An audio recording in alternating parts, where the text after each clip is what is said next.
Institución Educativa Privada Talentos College presenta Aprendamos Juntos en Casa. Docente Julio César Sánchez López. Segundo bimestre, tercera unidad. Fortalecemos nuestra identidad nacional, valorando nuestros símbolos patrios. Sesión número 2. El oncenio de Leguía, segunda parte. CEPRE Alfa, Historia del Perú. ¿Cómo están mis estimados estudiantes de secundaria? Espero que se encuentren bien de salud en compañía de toda la familia. Recuerden que debemos de ser responsables, utilizar siempre la mascarilla, guardar nuestra distancia, lavarnos las manos constantemente con agua y jabón. Tenemos que cuidar nuestra salud y también la de nuestra familia.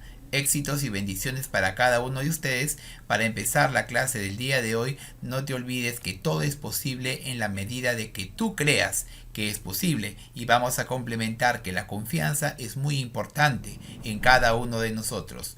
La confianza en ti mismo es la clave del éxito. Vamos de adelante, que comenzó esta sesión virtual. Hola estimados alumnos de secundaria, hoy vamos a hablar del oncenio de Leguía, que empieza desde el año 1919 hasta 1930. Para comprender este contexto, vamos a ver las siguientes características. Estados Unidos se encontraba en pleno auge económico producto de la Primera Guerra Mundial.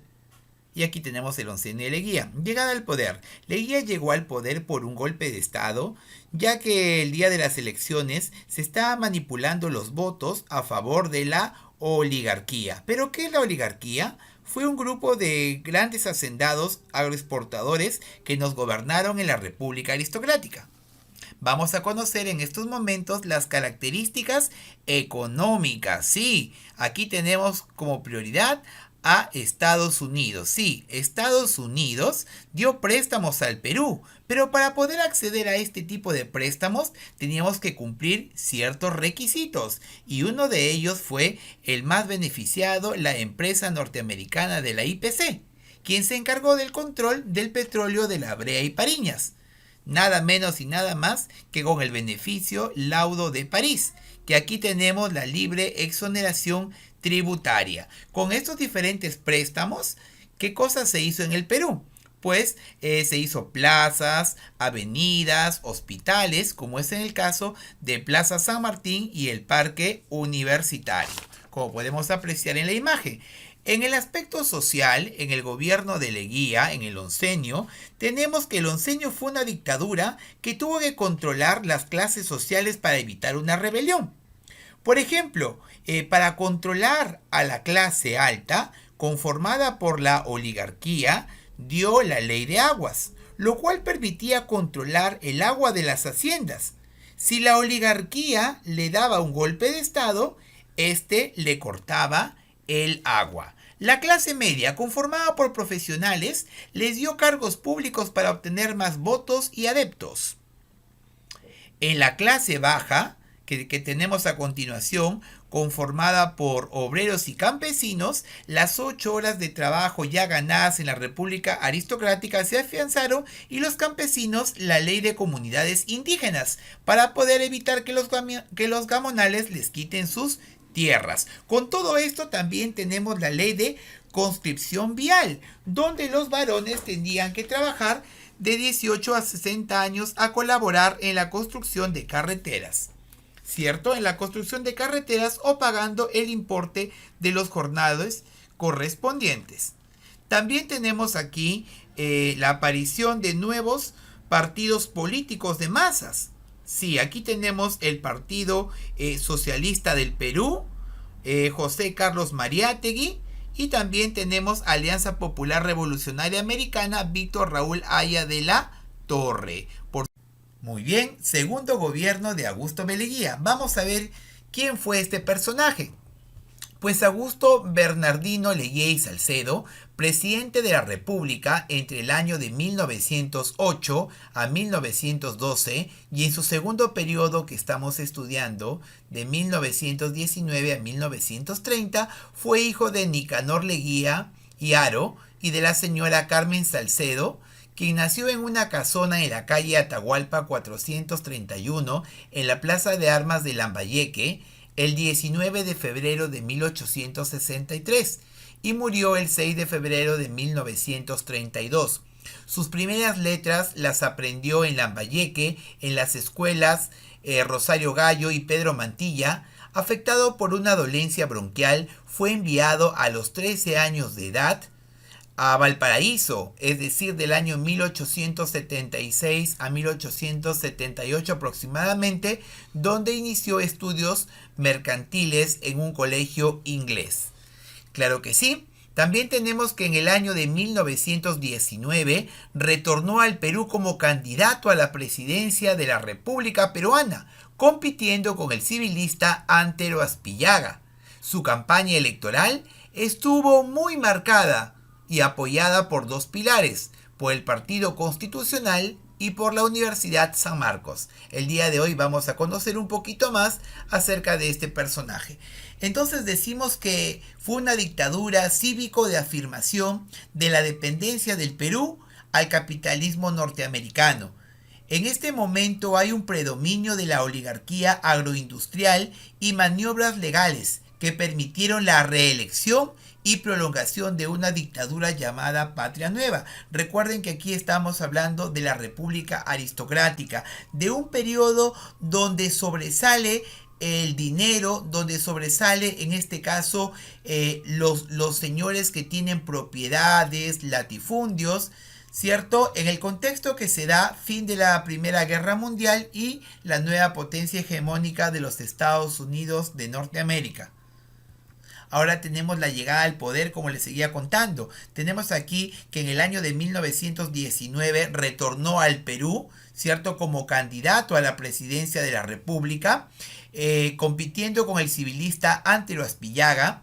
Su campaña electoral estuvo apoyada en dos pilares, como dijimos hace un momento, el Partido Constitucional y la Universidad San Marcos. Esta última institución, estamos hablando de la universidad, lo proclamó en un arranque inusual maestro de la juventud, sin haber tenido título académico alguno.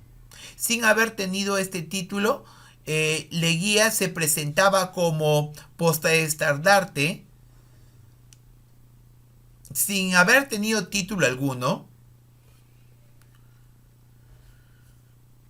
Muy bien, jóvenes, recordando, como habíamos dicho, la institución de la Universidad San Marcos proclamó en un arranque inusual como maestro de la juventud sin haber tenido título académico. También tenemos que Leguía se presentaba como un portaestandarte de los anhelos juveniles para cambiar las estructuras del país. Triunfó en las elecciones, pero alegando que su victoria no iba a ser reconocida por el Partido Civil, organizó un golpe de Estado, claro que sí, un golpe de Estado, y convocó a una asamblea nacional presidida por el sociólogo Mariano Cornejo, que lo proclamó presidente del Perú el 12 de octubre de 1919. Se iniciaba así el denominado Oncenio de Leguía, calificado también como el régimen de Patria Nueva, que pretendía modernizar el país a través de un cambio, y este cambio de las relaciones entre el Estado y la sociedad civil. Para realizar este proyecto, la Asamblea Nacional promulgó una nueva constitución el 18 de enero de 1920. Claro que sí, cuya nota más resaltante fue la ampliación del periodo presidencial y legislativo de 4 a 5 años. Más adelante, la Asamblea Nacional modificó la Constitución permitiendo la reelección presidencial. Y en el año de 1924, Leguía es elegido presidente y una nueva modificación constitucional le permitió una segunda reelección en el año de 1929. El gobierno desplazó a los antiguos partidos políticos, especialmente a los civilistas.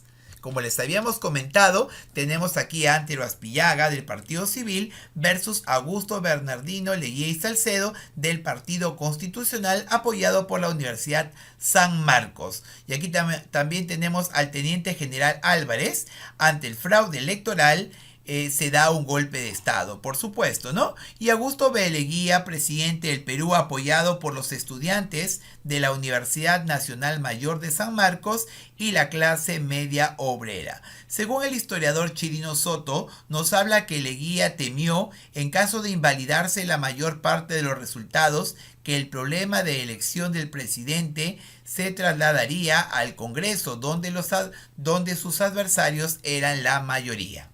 ¿Qué más tenemos aquí? Con el Congreso disuelto, producto del autogolpe, se convoca a elecciones para formar una Asamblea Nacional y reformar la Constitución.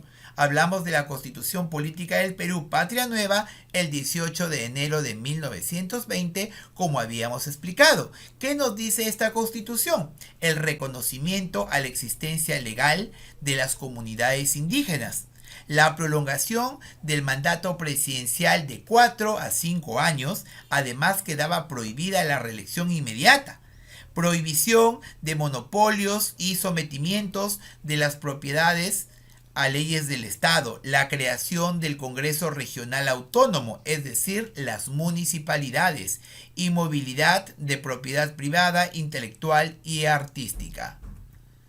¿Qué más tenemos aquí en el aspecto político? La creación de un Perú moderno consolida el proletariado, por eso hablamos de Patria Nueva. En el año de 1922 tenemos la enmienda constitucional que permite la reelección inmediata. También tenemos el desarrollo debe apoyarse en las clases medias. Es por ello que en el año de 1926 aprueba la reelección inmediata. Surgen dos partidos principales e importantes, como es Víctor Raúl Haya de la Torre del Partido Aprista Peruano, Alianza Popular Revolucionaria Americana, México 1924, y José Carlos Mariátegui del Partido Socialista, Perú 1928.